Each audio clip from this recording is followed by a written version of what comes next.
Hola, hola, saludos a todos, espero que se encuentren muy bien. Como ya había quedado, bueno, voy a grabar la sesión o el tema de biomoléculas. Es uno de los temas, pues bueno, importantes y medulares de este parcial. Las biomoléculas se van a dividir en dos tipos: biomoléculas orgánicas y biomoléculas inorgánicas. Vamos a iniciar con estas, que serían las sales minerales y el agua, y posteriormente vamos a ver las orgánicas, que son carbohidratos, lípidos, proteínas y ácidos nucleicos. De los compuestos inorgánicos o biomoléculas inorgánicas, las primeras serían las sales minerales. Las sales minerales se pueden encontrar en los seres vivos en tres formas: precipitadas, disueltas en agua y asociadas a biomoléculas. Las precipitadas son las que van a formar estructuras denominadas huesos.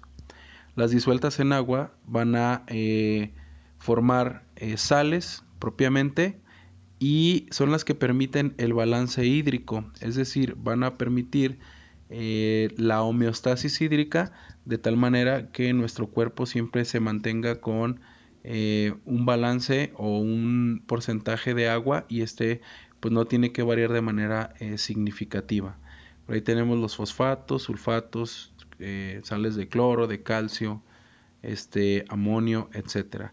Y finalmente las asociadas a biomoléculas, es decir, que son sales que se asocian a otro tipo de moléculas como proteínas, lípidos, carbohidratos, formando estructuras, por ejemplo, como las fosfoproteínas o fosfolípidos. ¿Cuáles son las funciones principales de las sales? Aquí se enumeran algunas de las más importantes. Mantener el grado de salinidad interno. Debemos de tener un balance de sales dentro de nuestro cuerpo, y si este balance es alterado, pues bueno, tenemos algunos problemas importantes, ya sea por exceso de sal o por falta de sales, ya que estas intervienen en la ósmosis. La ósmosis es el proceso de regulación que permite que sustancias puedan entrar a la célula o que incluso puedan llegar a salir de manera controlada. Otra, construir soluciones amortiguadoras. Estas soluciones amortiguadoras son soluciones que se denominan biológicas, que permiten que las enzimas dentro de nuestro cuerpo puedan funcionar, y que aparte de ello se mantengan a un pH estable, un pH intracelular estable. Las enzimas ya vamos a ver que trabajan a pHs estables o únicos, y si ese pH se altera, aumenta o disminuye, vamos a tener que la enzima va a dejar de trabajar. Entonces, estas soluciones amortiguadoras permiten que el pH se mantenga constante y que difícilmente varíe, ¿sí? Aumente o disminuye.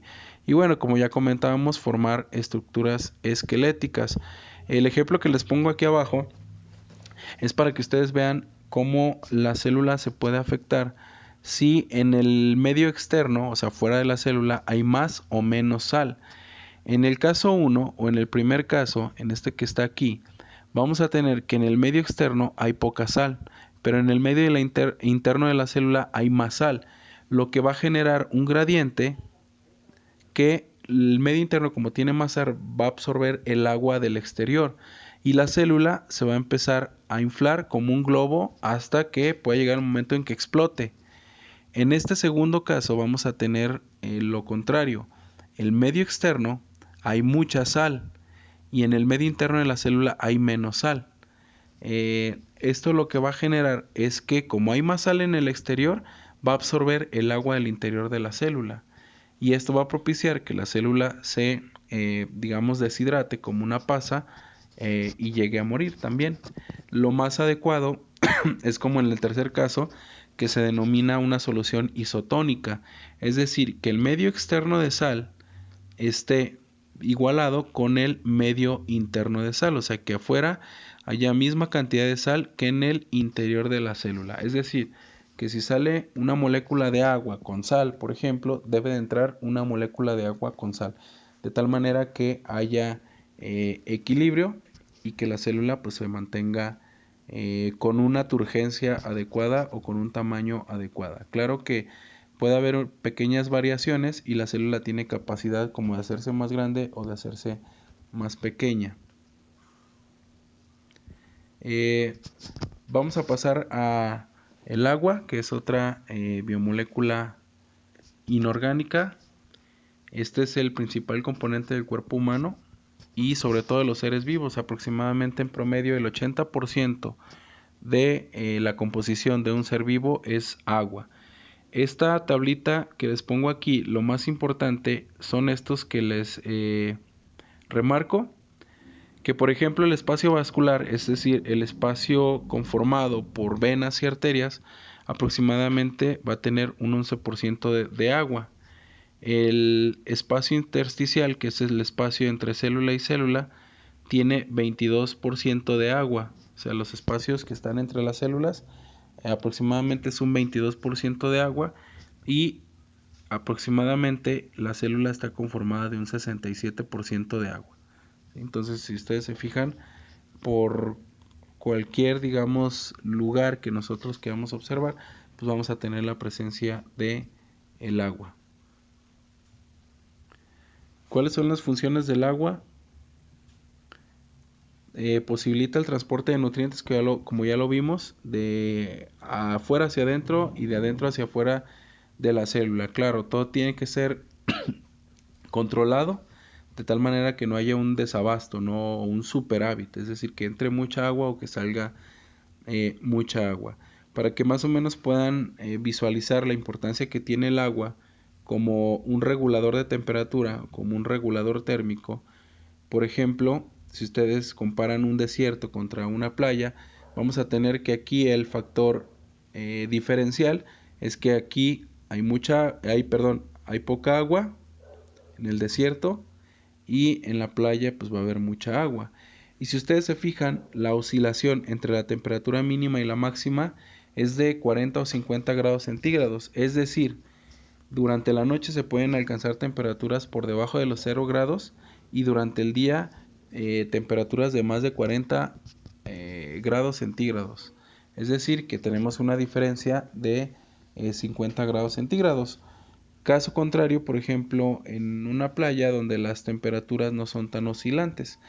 Esa característica de que la temperatura mínima y la máxima no varía mucho es gracias al agua, que se comporta como un termorregulador. En el caso de nosotros, como estamos compuestos básicamente de agua, eso es lo que permite que nuestra temperatura corporal interna sea constante y no varíe de manera significativa. Si varía de manera significativa, es decir, si aumenta o disminuye, puede generar daños, por ejemplo, la hipotermia cuando baja la temperatura o la temperatura que le llamamos cuando aumenta, y ambos pues bueno son igual de peligrosos y pueden ser muy dañinos para los seres vivos, ¿no? Y específicamente para nosotros como humanos.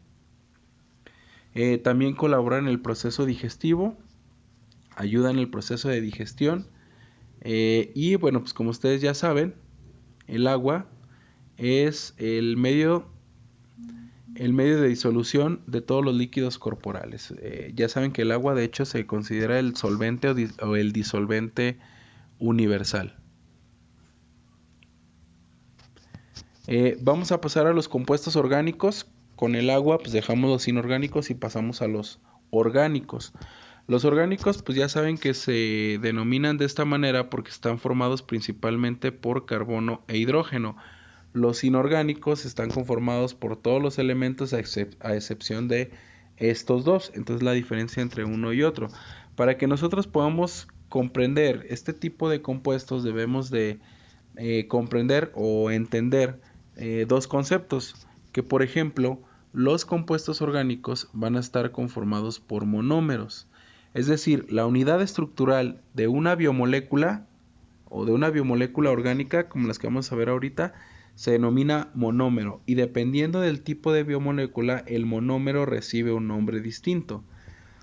Y también tenemos el polímero. El polímero es como tal ya la biomolécula, es decir, referirnos a una proteína, nos estamos refiriendo a un polímero. En este caso, ¿cuál es el monómero de esa proteína o de ese polímero? Es el aminoácido, ¿sí? En este caso, ahorita los vamos a ver. Pero polímero es monómeros de un mismo grupo unidos de forma covalente. Es decir, el polímero es la unión de varios monómeros, que pueden ser algunos o pueden ser cientos o miles o más, ¿sí? Por eso es que el monómero es una unidad sencilla de las biomoléculas, es decir, si lo queremos ver como una pared, si lo quieren analizar de esa forma, pues vamos a tener como los ladrillos. Hagan de cuenta que toda esta pared le vamos a denominar, lo voy a poner acá, polímero. Y a cada uno de estos ladrillitos le vamos a llamar monómero. ¿Sí? Entonces, todas las biomoléculas orgánicas van a ser polímeros. ¿Sí? Ahí, por ejemplo, tenemos la glucosa, que sería un monómero. Y abajo tenemos la celulosa, que es un polisacárido, es un polímero. Bueno, vamos a ver las biomoléculas ya como tal. Las orgánicas son carbohidratos, lípidos, proteínas y ácidos nucleicos. Por ejemplo, los carbohidratos, que son los que conocemos comúnmente como azúcares, o serían los azúcares, que por ahí principalmente los encontramos en los vegetales o en las plantas. Tenemos los lípidos, que son los que conocemos como grasas.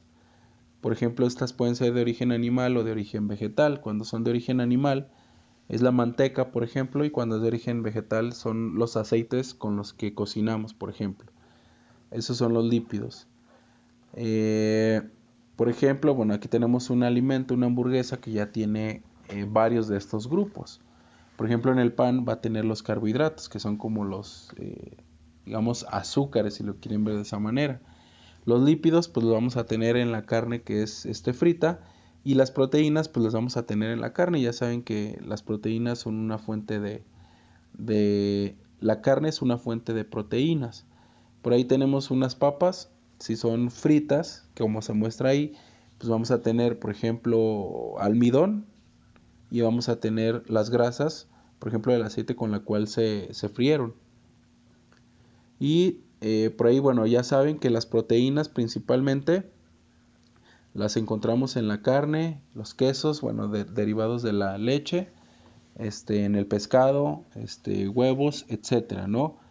Y finalmente, pues tenemos los ácidos nucleicos, que son las moléculas de la herencia, que sería el ADN y el ARN. Entonces, para que desde ahorita ya los empiecen a diferenciar, carbohidratos, conocidos comúnmente como azúcares o glúcidos, los lípidos, que serían las grasas, las proteínas, que pues ya saben que estas las encontramos históricamente en la carne, en el pescado, derivados de la leche o lácteos, etcétera.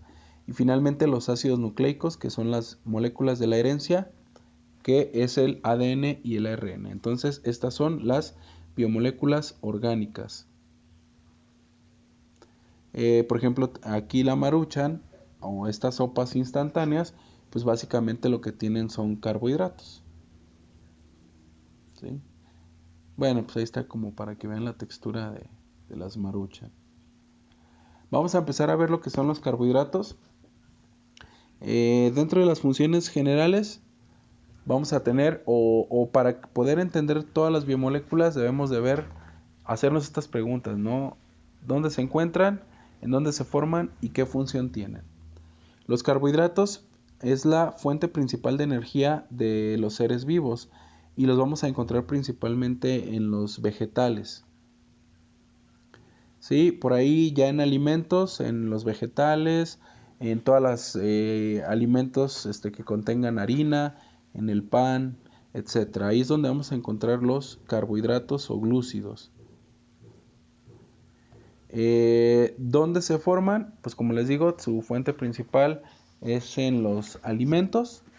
Y por ejemplo, aquí en este alimento, que sería unos tacos, vamos a tener los carbohidratos, por ejemplo, principalmente en la tortilla. En la tortilla es donde tendríamos los carbohidratos. En la carne tendríamos la proteína, y si la tortilla es frita, pues tendríamos por ahí las grasas con la cebolla, con el cilantro y todo eso, pues bueno, obtendremos algunos microelementos o algunos elementos o bioelementos que requerimos para nuestra dieta y también algunos carbohidratos, ¿no? ¿Qué función tienen? La función que tienen los carbohidratos es ser la principal fuente de energía de mamíferos, o sea, de nosotros es nuestra principal fuente de energía, ¿sí? Es de donde obtenemos nuestra energía. Entonces, si no hay carbohidratos, no hay energía. Entonces, por eso requerimos consumir carbohidratos. De hecho, nuestro combustible es la glucosa, que es un monosacárido, que es dentro de los carbohidratos. Y si ustedes tienen ayunos prolongados, lo que puede suceder es que, por ejemplo, el cerebro también trabaja con glucosa, no llega la glucosa al cerebro y podemos llegar a desmayarnos. Entonces, pues bueno, son la principal fuente de energía, también tienen función estructural, por ejemplo, forman la celulosa o la celulosa forma la pared celular de células vegetales. Como ustedes saben, las células vegetales tienen pared celular, aparte de la membrana, y esa pared celular está hecha de celulosa. Entonces también tienen función estructural. ¿Y cómo se clasifican los carbohidratos? Los carbohidratos se clasifican en tres. Se clasifican en monosacáridos, oligosacáridos y polisacáridos. Monosacáridos es que nada más tiene una unidad sacarídica. Los oligosacáridos son aproximadamente de 2 a 10 unidades que están ya juntas de manera covalente, y los polisacáridos son de más de 10. Es decir, si yo tengo un carbohidrato de más de 10 monosacáridos, a eso ya le voy a considerar un polisacárido. Si se encuentra entre 2 a 10, le voy a llamar oligosacárido. Por eso ahí les puse que un monosacárido solamente es un azúcar simple, un oligo es de 2 a 10 y polisacárido de más de 10. De estos oligosacáridos vamos a tener unos que tienen sobre todo importancia a nivel alimenticio, que se llaman disacáridos. Los disacáridos son oligosacáridos específicamente de 2 unidades sacarídicas. Y estos disacáridos continúan siendo oligosacáridos. ¿Sí? Son como una derivación, pero siguen siendo o se encuentran dentro del grupo de los oligosacáridos. Entonces tenemos monosacáridos cuando solamente es una unidad sacarídica, oligosacáridos cuando son de 2 a 10 y polisacáridos cuando son de más de 10, incluso pueden ser hasta miles. Tenemos ahí como ejemplo la glucosa, ahí estaría un monosacárido, nada más es uno. Aquí tenemos un oligosacárido, se fijan, nada más son 2 unidos, la sacarosa, que es el azúcar de mesa. Y finalmente, se fijan, tenemos ahí el polisacárido. El polisacárido es más de 10, o sea, son muchísimas unidades sacarídicas. O más de 10 monosacáridos. Un ejemplo es el almidón. El almidón que viene en la papa, ese almidón es un polisacárido porque tiene más de 10 monosacáridos. La sacarosa, que como les digo es el azúcar de mesa. Y bueno, pues la glucosa, que sería un monosacárido. Vamos a ver algunos ejemplos de monosacáridos. Por ejemplo, teníamos aquí la glucosa, que es el principal combustible de los seres vivos, y de hecho en mamíferos es nuestro principal combustible. Después tenemos la fructosa, que es el azúcar de los frutos, y tenemos la galactosa, que esta es la que permite, en unión con otra glucosa, la formación de la lactosa, que es el azúcar de la leche. Ahorita la vamos a ver. Pero estos son ejemplos de monosacáridos porque solamente es una unidad sacarídica. Aquí tenemos uno, aquí está otro y aquí está otro. Y como no están unidos, los llamamos monosacáridos. El monosacárido es la unidad estructural de los carbohidratos, es decir, es el ladrillo de los carbohidratos o es el monómero de los carbohidratos. Entonces, el monómero se llama monosacárido. Después tenemos los oligosacáridos y como les digo vamos a ver los disacáridos porque estos tienen importancia alimenticia. Los disacáridos son cuando son 2 monosacáridos unidos. Por ejemplo, cuando nosotros juntamos glucosa más fructosa, se forma un compuesto que se llama sacarosa. Este más este nos da la sacarosa. Si nosotros juntamos glucosa más glucosa, nos da un compuesto que se llama maltosa. Entonces, si este más este nos va a dar a la maltosa, ¿sí? Entonces, la maltosa y la sacarosa son disacáridos, ¿sí? O serían disacáridos. Después tenemos que si nosotros juntamos una glucosa más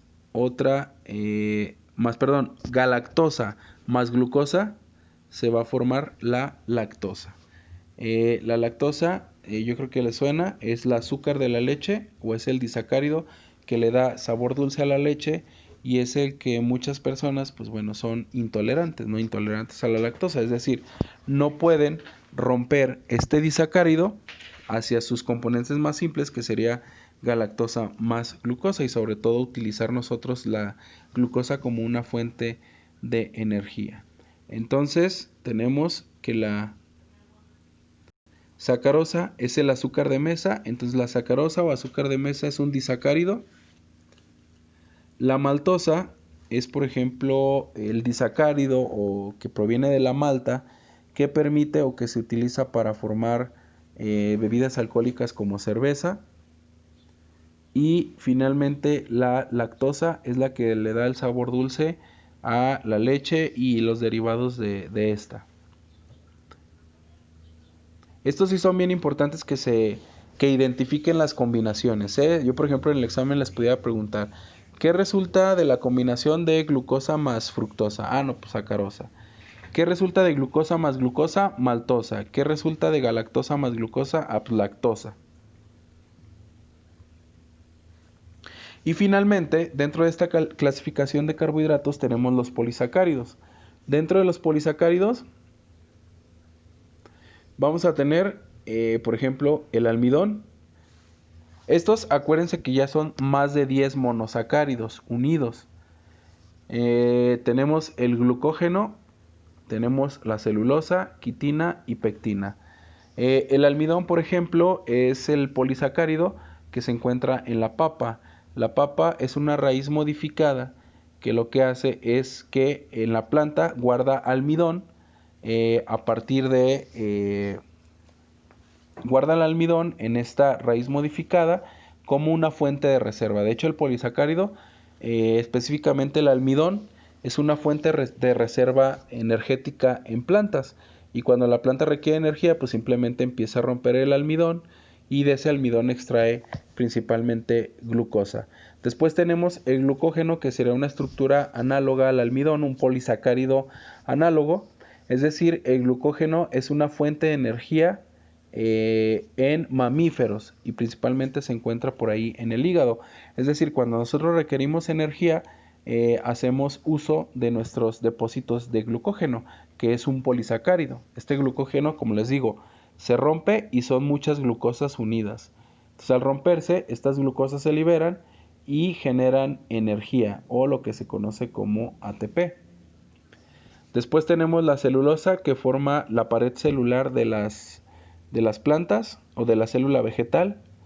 La quitina, que es otro polisacárido que forma el exoesqueleto de insectos. Acuérdense que los insectos tienen el esqueleto por fuera y este está hecho de quitina. Y finalmente tenemos la pectina, que este se encuentra en la cáscara de los frutos y bueno, que ahorita vamos a ver, tiene algunas aplicaciones. Entonces, por ahí tenemos el almidón, que se encuentra en la papa, una fuente de reserva energética en las papas.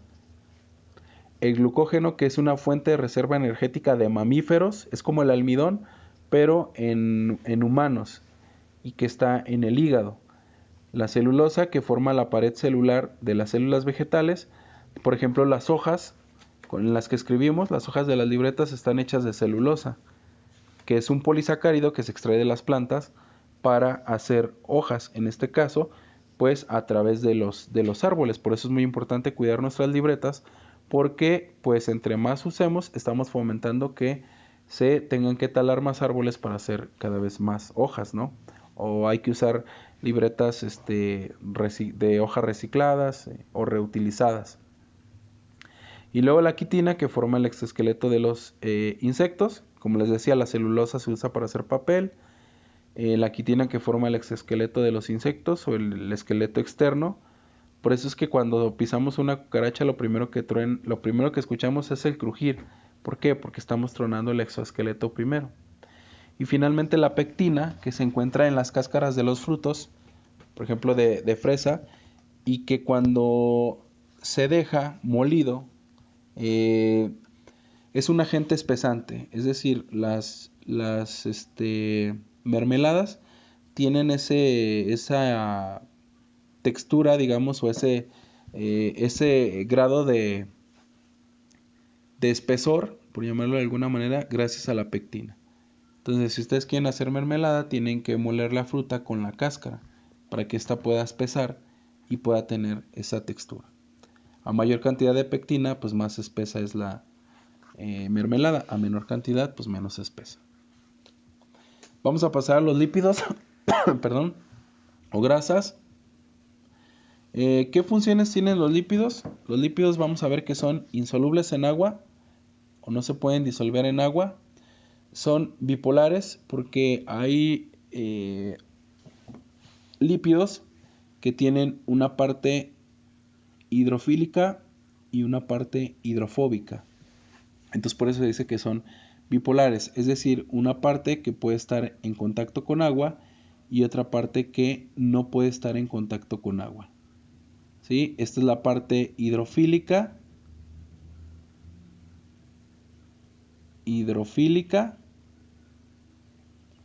Y esta que estoy señalando aquí sería la parte hidrofóbica.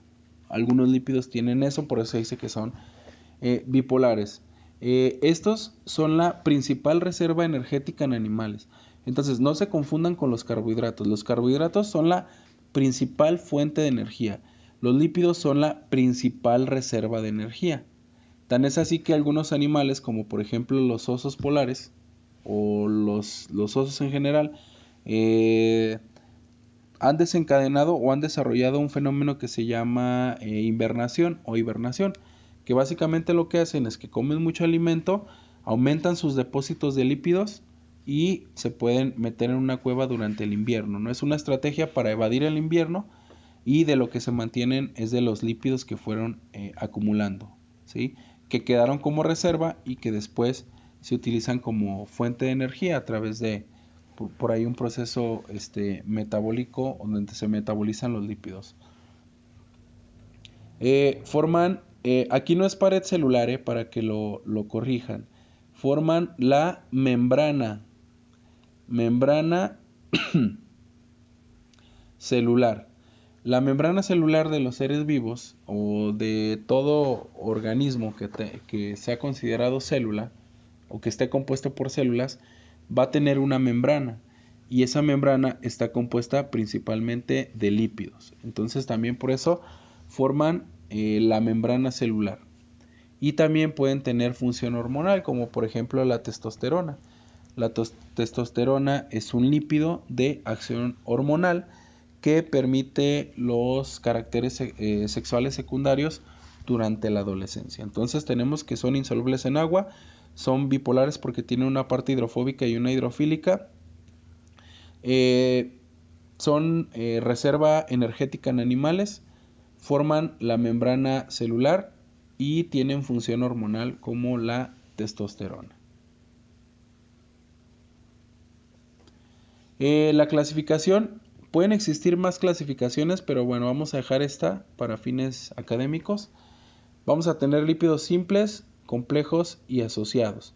Los simples como los ácidos grasos, y dicho de paso, los ácidos grasos son la unidad estructural de los lípidos. El ácido graso es el monómero.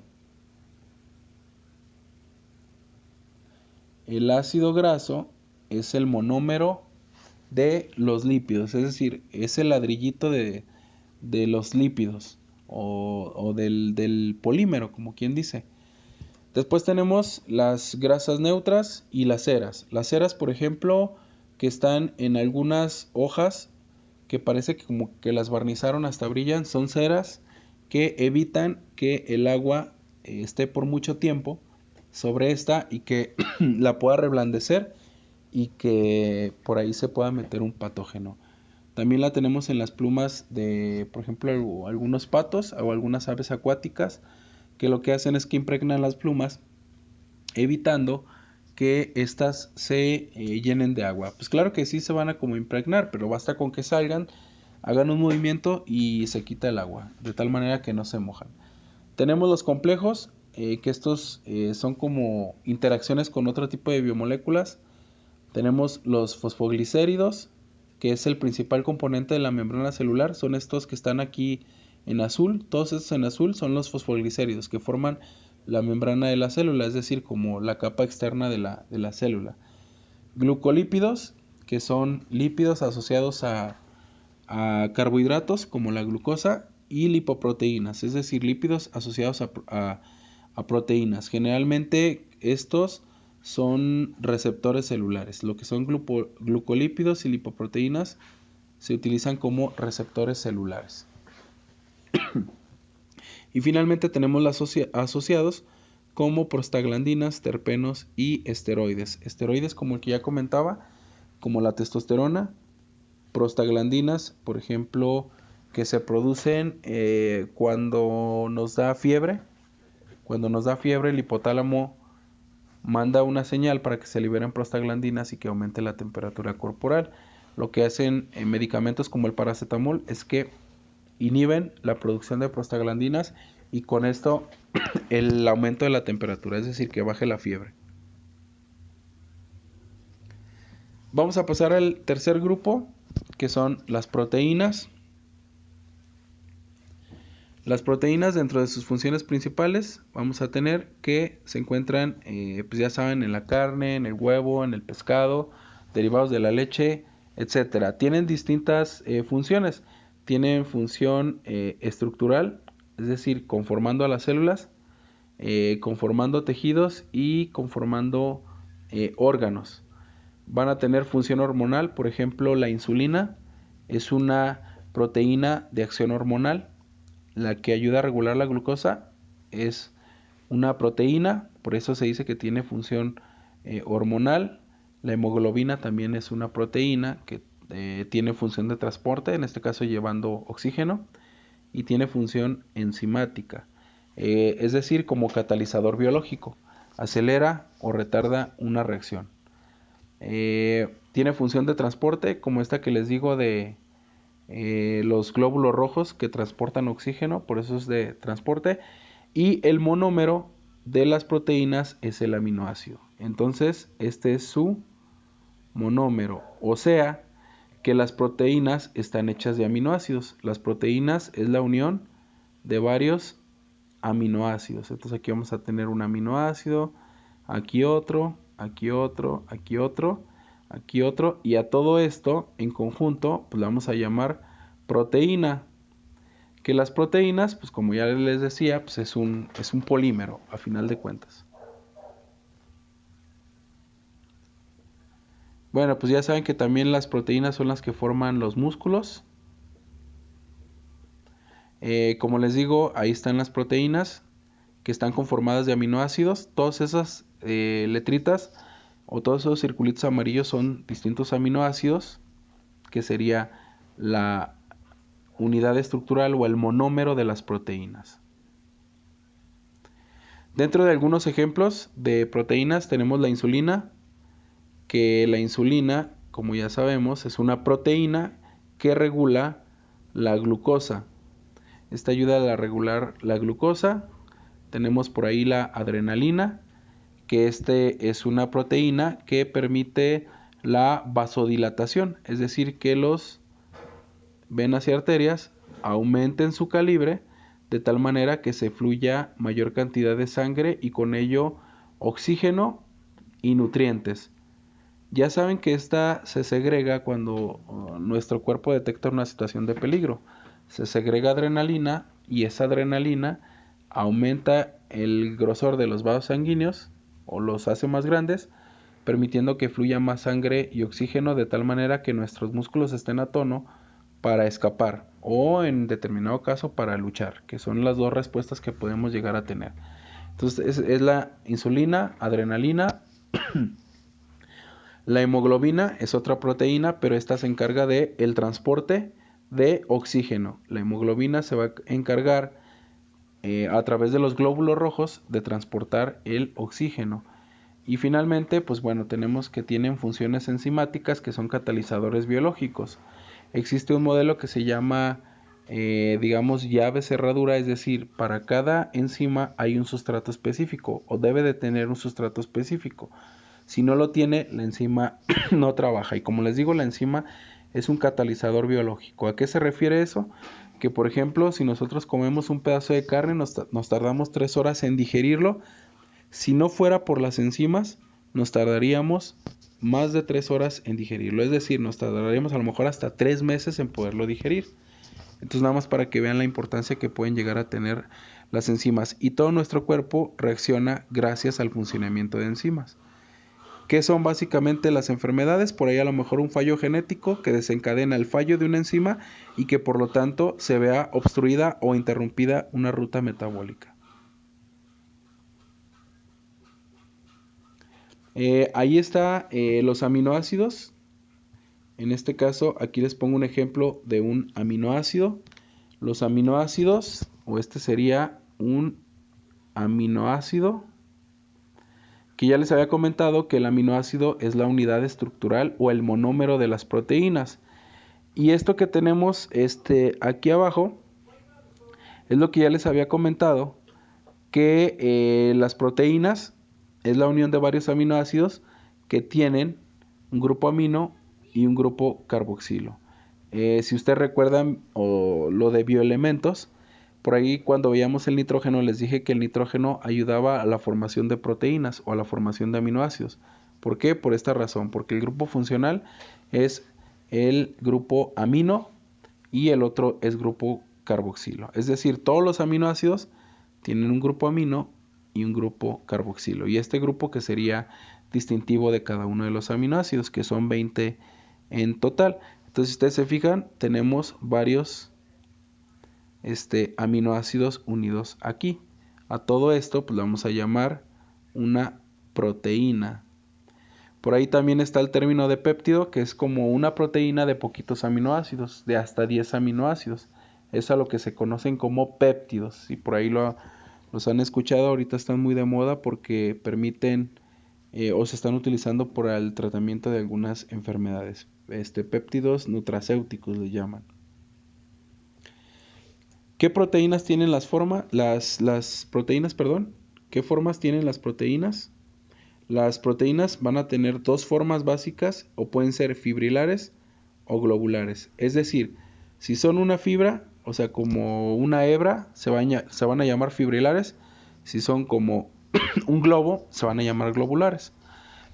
Por ejemplo, las fibrilares son las que forman las fibras musculares. O sea, los músculos están hechos de proteínas fibrilares. Y las globulares son como las que les acabo de comentar, como la hemoglobina, la insulina, son proteínas globulares. Bueno, las proteínas tienen 4 niveles de estructuración para que se puedan conformar. Es decir, es el paso que sufre una proteína o los cambios que sufre una proteína para ser funcional. Si no pasa por estos pasos, la proteína no es funcional. Y yo ya les había comentado que las proteínas, si son lineales, no funcionan. Tienen que estar plegadas. Para esto, cuando tenemos una proteína que solamente son los aminoácidos de forma lineal, a eso le vamos a llamar estructura primaria.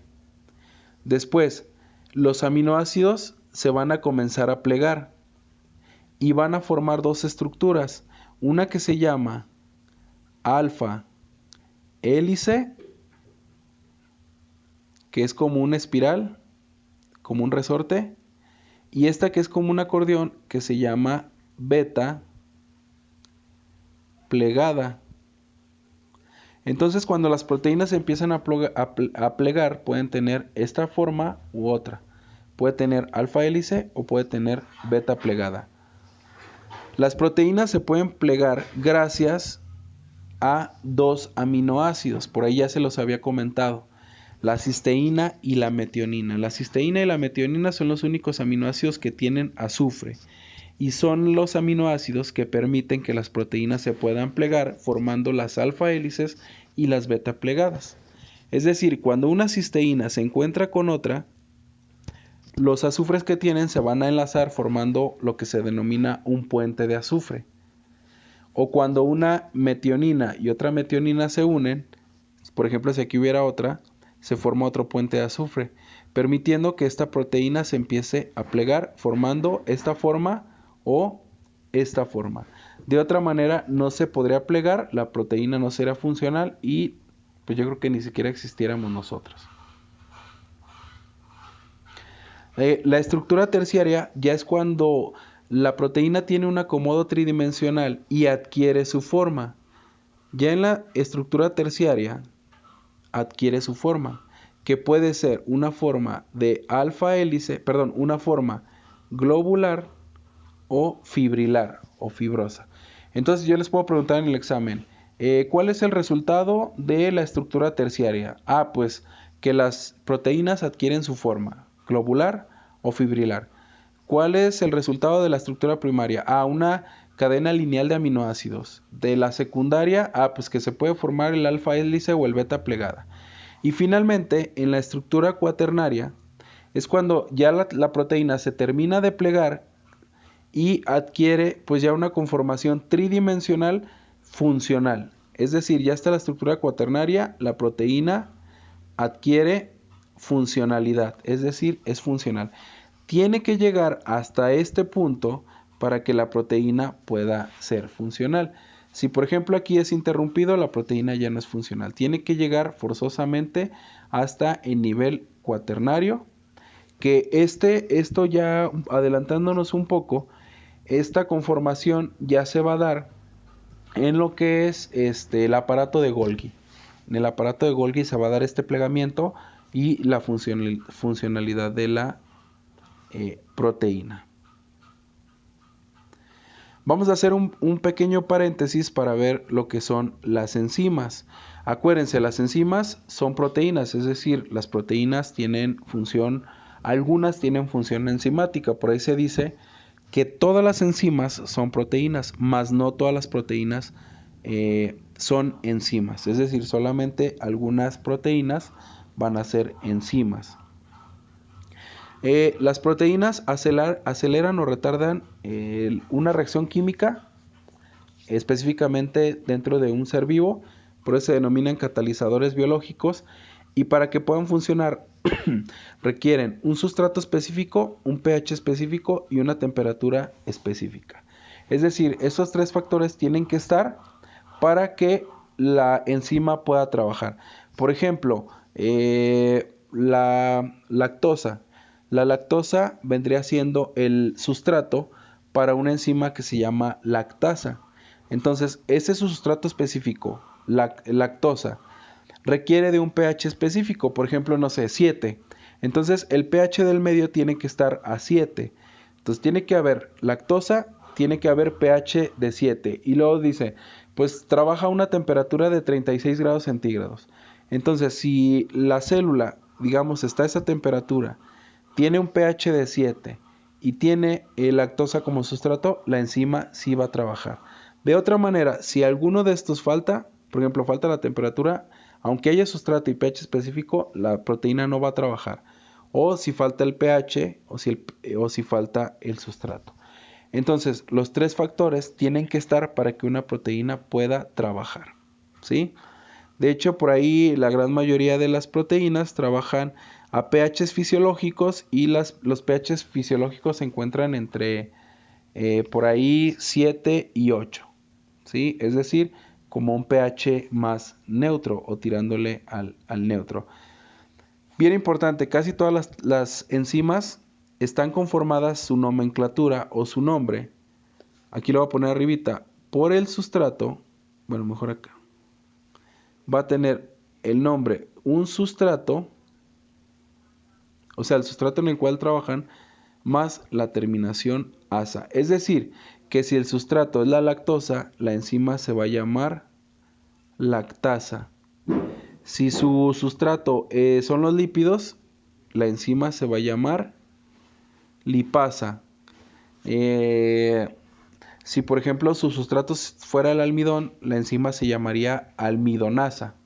Y excesivamente, es decir, cuando vean la terminación asa en un texto, por ejemplo, de biología, de química, muy seguramente se está refiriendo a una enzima. Entonces es el sustrato más la terminación asa. Así es como se nombran a las enzimas. Bueno, esta sesión la vamos a dejar hasta aquí y en la siguiente o en el siguiente video voy a explicar lo que son ácidos nucleicos. Entonces ya nada más para recapitular y terminar, el día de hoy vimos lo que son compuestos o biomoléculas inorgánicas, sales, agua y vimos 3 biomoléculas orgánicas. Vimos carbohidratos, lípidos y proteínas, ¿sí? Acuérdense, bien importante. Hay que ver cuál es el monómero que conforma cada uno de ellos, hay que ver su clasificación y sus funciones. Esos son los 3 aspectos que tenemos que manejar para el día del examen. Por ejemplo, los carbohidratos, ¿cuál es su monómero? El monosacárido. ¿Cuál es su función? Es la fuente de energía, principal fuente de energía en mamíferos, se les conocen como glúcidos, forman o también pueden ser estructurales formando la pared celular de las células vegetales, valga la expresión. Por ahí tienen una clasificación que se divide en monosacáridos, polisacáridos y oligosacáridos.